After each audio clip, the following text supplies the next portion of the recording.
Hi, it's Joe, back at it this week after the 4th of July holiday weekend.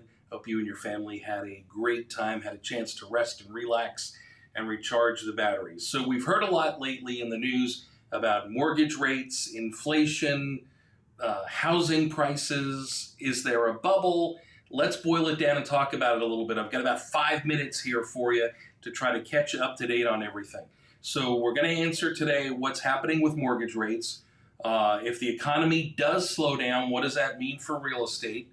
Third, what's going to happen in the second half of the year? And number four, the one question every home buyer is asking us right now, should I still buy a home right now? So let's dive into it and look at some of the numbers and what some of this stuff means for us. So we've seen inflation, interest, a lot of other stuff, some of these prices and things like that going up. Hopefully the Fed's getting a handle on some of this stuff, and we're going to get some help as we go forward. So interest rates and inflation increasing, and then that leads us to this. The chief economist for Freddie Mac a couple of weeks ago said mortgage rates surged as the 30-year fixed-rate mortgage moved up more than half a percentage point, the largest one-week increase in the survey since 1987. Since then, we've seen prices moderate just a little bit. You see on the chart, the most recent data we have on the chart is from a week ago on June the 23rd. Rates kind of leveled off a little bit for that week. Actually came back down a tiny bit and leveled off again, right around that 5.8 mark right now for a 30-year fixed-rate mortgage. Now, the Washington Post told us this: the low rates of the last few years were an anomaly, a combination of freakishly low interest rates and Federal Reserve intervention in the bond and mortgage-backed security market. Now the Fed has ended quantitative easing and is raising rates. So that's a whole bunch of, financial mumbo jumbo. But what it tells us is that the Fed is kind of taking their hands off of the controls that had been placed on the economy to try to increase it and keep it moving, because we've seen it overheated a bit. We got too far ahead. So the Fed is now stopping those policies and bringing it back down now to a policy that is a little more hands-off as far as their intervention. They're raising that base rate that they charge to banks for overnight loans, and that is in effect changing a lot of the other rates. Now, one thing we'll dig into a little bit later on, or I don't know if we'll get to it today, maybe some other time, is that once again, that Fed rate does not directly influence mortgage rates. So when the Fed says they're raising interest rates by 3/4 of a point, that's the amount of money that they charge to banks to borrow money from them.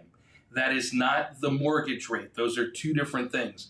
Mortgage rates are influenced more by the bond market. But again, that's a conversation for another day. We want to talk today about some of this inflation stuff and what happens here. So until inflation peaks, mortgage rates won't either. With that improvement on the inflation front, we don't know where the interest rate ceiling will be. So mortgage rates will continue to go up as long as inflation does. Key thing to remember. Recession fears have surged among CEOs according to a recent survey. 3/4 of global CEOs say we are in a recession or will be in the next 12 to 18 months, according to a new survey. Now, all recessions are not horrible. The 2020 recession, because of COVID, was fairly brief, and we got out of it pretty fast. We're going to look at some recent recessions historically in the past 100 years, really, in a few slides here. So here's the thing about recessions. Throughout history, during a recessionary period, interest rates go up at the beginning of the recession. But in order to come out of a recession, interest rates are lowered to stimulate the economy moving forward. So historically, we've seen a repeated uptick in interest rates followed by lowered interest rates. So yeah, they do pop up right now, but we're going to see them come back down as the Fed tries to get us out of a recession. And here's that chart. This area in gray shows where we've had recessions. Okay, so those are historically defined as recessionary periods by all of the government data. The yellow blocks in there kind of show where that period is, and you'll see the interest rate drop. So during those times, let's look back to just a couple years ago, the COVID-related recession.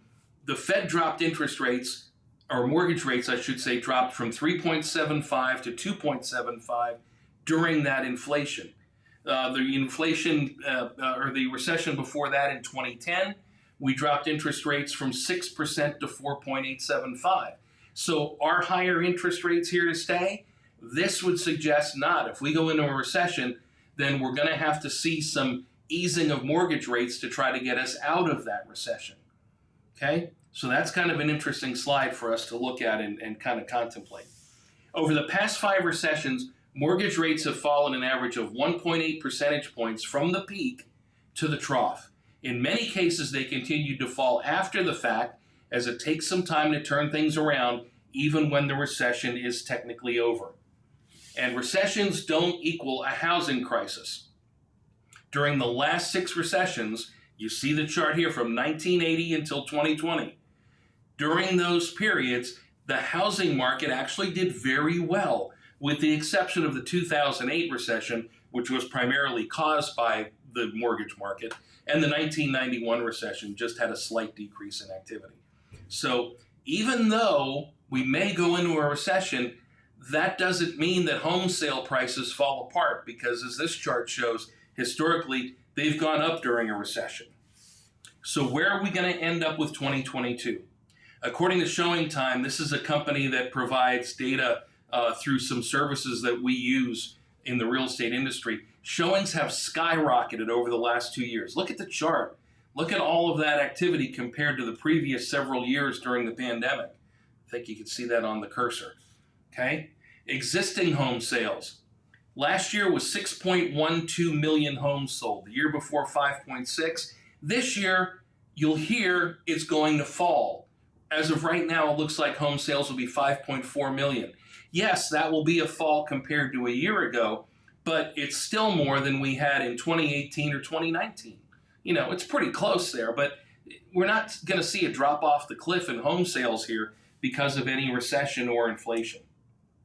So despite the small gain in pending sales from the prior month, the housing market is clearly undergoing a transition.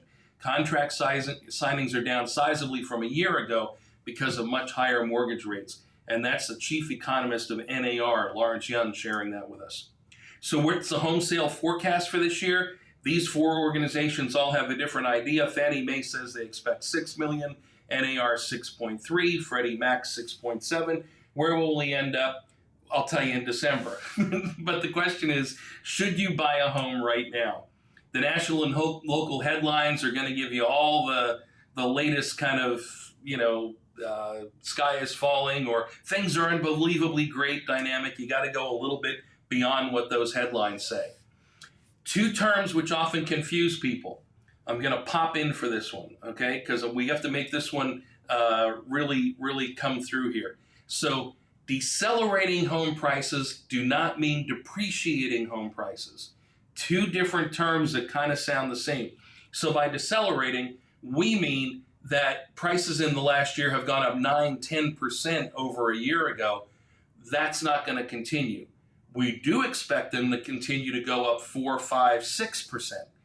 That's decelerating home prices. Depreciating means that prices are going down. We don't expect prices to go down for the next year. Okay, and then finally, to wrap this up, our home price forecast. This is what people were saying at the beginning of the year. All of these different organizations were forecasting big numbers, which we saw for the first half of the year. Expect that to come down here in the second half of the year. December to December, as forecast in Q2. This is the estimated home price performance for 2022. Again, 9.3 was the initial forecast. Looking at it today, we're expecting 4.2 for next year, 3.1 in 2024, 3.5 in 2025, and 4.0 in 2026. So your real estate holdings will continue to increase in value according to what we've seen from the forecasts. Now, why are we here in this situation where we've got such a high demand for housing? How did we get here? Well, this is something Gary Keller told us about, Gary Keller from Keller Williams, at a conference, way back in 2010 or 2011, I think he told us. And it's about the supply and demand. Home builders are not building enough homes, which is we're going to see in the next slide. But this quote was interesting. This is from Dave Ramsey, the personal finance guy. Some of his stuff I agree with, other stuff I think he's a bunch of hot air trying to promote Dave Ramsey. But one of the things he says here is the root issue of what drives housing prices almost always is supply and demand. Now, interest rates affect that. When interest rates go up, guess what? Fewer buyers. The demand goes down, thus prices are going to soften or not be as cray-cray as they have been. That's right, David Ramsey said cray-cray. And that's what we're seeing right now. So it's all about the supply and demand, and here's why. This was the chart that Gary showed us years ago. The blue line is the number of houses, new construction, built by home builders. And you see that it went up and it went up and went up, and it peaked up here, and this is where we had the housing crisis. We had too much housing. We were above our annual units completed, and this line is right around 1 million. 1 million new homes per year is typically what our country needs. Now we've seen 14 straight years below this 50-year average of new homes constructed. This gap right here is what's causing our supply and demand curve right now. That's why we don't have enough houses and why there's such a demand for new homes. So experts don't believe the market is in a bubble or a crash is in the cards like during the Great Recession. The nation is still suffering from a housing shortage that has reached crisis proportions at a time when many millennials are reaching the age when they start to consider home ownership.